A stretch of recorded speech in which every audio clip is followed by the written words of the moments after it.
Root canal treatment হলো কোনো দাঁতের বাহিরে বা উপরের তলে ক্ষয় বা আঘাতে ভেঙে গেলে বা গভীর গর্ত অর্থাৎ ক্যাভিটি হয়ে যদি দাঁতের অভ্যন্তরস্থ পাল্প চেম্বার যেখানে থাকে স্নায়ু, রক্তবাহিকা, শিরাজালিকা ইত্যাদি জীবাণু দ্বারা সংক্রমণ ঘটে, তখন দাঁতটি ব্যথাক্রান্ত হয়।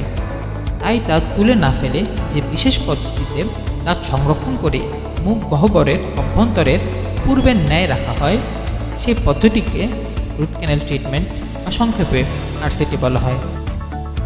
কেন করবেন এই রুট ক্যানেল ট্রিটমেন্ট? 1. দাঁতের তীব্র ব্যথা কমানো। দাঁতের গভীরে সংক্রমণের কারণে হওয়া ব্যথা দূর করতে হয় এই রুট ক্যানেল ট্রিটমেন্ট। 2. দাঁতের সংক্রমণ প্রতিরোধ। সংক্রমণ ছড়িয়ে যাওয়া রোধ করতে, অর্থাৎ এক দাঁতের সংক্রমণ অন্য দাঁতে ছড়িয়ে যাওয়া রোধ করতে হয় এই root canal treatment. 3. Deep cavity ঠিক করা। ভয়ে আক্রান্ত দাঁতের গভীর পাল্প রক্ষা করতে হয় এই রুট ক্যানেল ট্রিটমেন্ট। 4. দাঁতের ফাটল বা আঘাত সারানো।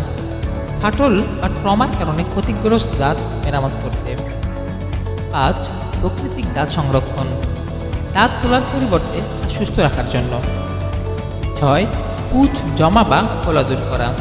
দাঁতের অ্যাবসেস বা সংক্রমণের কারণে সৃষ্ট ফোলা পুঁজ প্রসারণে। 7. জটিলতা প্রতিরোধ। সংক্রমণ হাড় বা অন্যান্য স্থানে ছড়িয়ে পড়া প্রতিরোধ করতে। 8.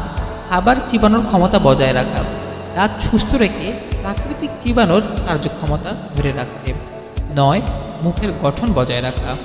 দাঁত তোলা হলে মুখের গঠন পরিবর্তনের ঝুঁকি এড়াতে। 10. দীর্ঘস্থায়ী সমাধান।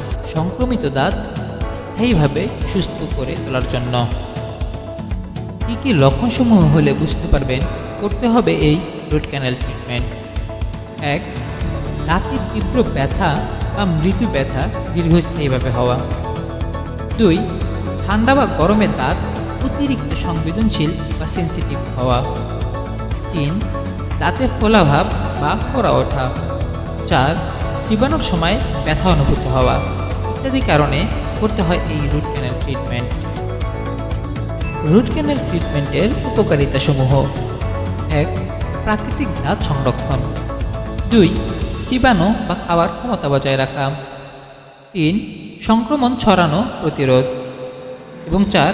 দাঁতের স্থায়িত্ব বাড়ানো ইত্যাদি সহ আর অনেক উপকারিতা রয়েছে এই রুট ক্যানেল ট্রিটমেন্টের।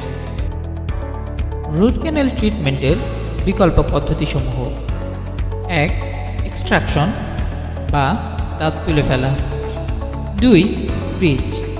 ব্রিজ হলো আক্রান্ত দাঁতটি তুলে ফেলে তদস্থলে একটি আর্টিফিশিয়াল টুথ বা কৃত্রিম দাঁত বসানো এবং পাশের একটি বা দুই পাশের দুইটি দাঁতের সাথে সাপোর্ট নিয়ে এই দাঁতটি বসানো হয়, একেই ব্রিজ বলা হয়।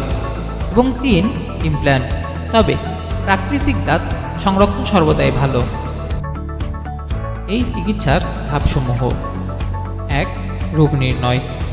ডেন্টিস্ট এক্স রে এবং অন্যান্য পরীক্ষার মাধ্যমে সমস্যাটি শনাক্ত করবেন। 2. আক্রান্ত পাল্প সরানো। ডেন্টিস্ট দাঁতের অভ্যন্তর থেকে ক্ষতিগ্রস্ত পাল্প সরিয়ে ফেলে দাঁতের ভেতর পরিষ্কার করবেন। 3. দাঁতের শেপ তৈরি। দাঁতের অভ্যন্তর পরিষ্কার করে এটি সিল করার জন্য প্রস্তুত করা হয়। 4. সিলিং। দাঁতের অভ্যন্তর একটি বিশেষ উপাদান দিয়ে পূরণ করা হয় এবং সিল করা হয় যাতে ভবিষ্যৎ সংক্রমণ না ঘটে। এবং 5. ক্রাউন বা কভার। দাঁতের স্থায়িত্ব নিশ্চিত করার জন্য প্রয়োজন অনুযায়ী ক্রাউন স্থাপন করা হতে পারে।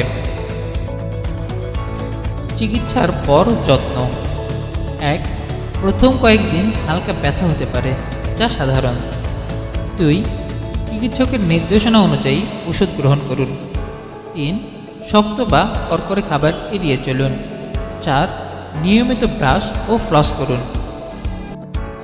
সাধারণ কিছু প্রশ্ন ও উত্তর: 1. রুট ক্যানেল কি ব্যথাদায়ক? আধুনিক প্রযুক্তি ব্যবহার ফলে চিকিৎসাটি প্রায় ব্যথামুক্ত। 2. চিকিৎসার সময় কতক্ষণ লাগে? সাধারণত 1 থেকে 3 সেশন প্রয়োজন হয়। 3. এটি কতদিন স্থায়ী হয়? সঠিক যত্ন নিলে রুট ক্যানেল দ্বারা দাঁত অনেক বছর ধরে টিকে থাকতে পারে। 4. রুট ক্যানালে কত টাকা খরচ হয়? রুট ক্যানাল ট্রিটমেন্টের খরচের ভিন্নতা রয়েছে। জায়গা ভেদে, চেম্বার ভেদে, সামনের দাঁত পিছনের দাঁত ভেদে করে 2 থেকে 7,000 টাকা পর্যন্ত খরচ হয় এবং ক্যাপ ব্রিজ এর প্রয়োজন হলে তার জন্য আলাদা খরচ রয়েছে। নিচে তার একটি চার্ট দেওয়া হলো।